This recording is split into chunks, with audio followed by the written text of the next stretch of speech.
garabka idinku meed ka maaranteen garabkaas bedel doonka isu bixiyay dimuqraadiga ah ee kulmiye meed ka maaranteen mise wada hadal baa idin socday ilaa hadda annagu wax garab leeyahay horta qoosna ma jirto total habeeraatay iyada taabashood ka saaraysa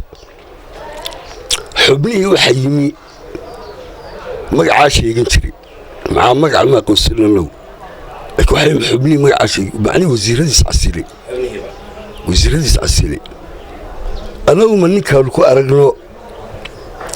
xadgudub inuu sharciga ku xadgudbay qaranka u yaalay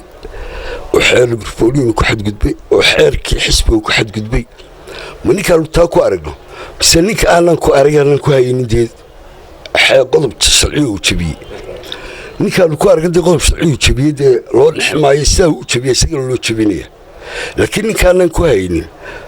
ninkaas weligaa baan lahay xisbigu qofka hal qof kama maarmo xisbigu sidiisaba hal qof ka maarmo mooyse waxba kama maarmo xisbigu laakiin dadkaa warwareega laakiin xisbigu hadduu helayo shacabka somalilan oo dhan inaan wadani qof ku hadhin oo cid qof ku hadhin tuu jecel yahay laakiin se qofka dad kale warwareego oo marba albaabka garaaca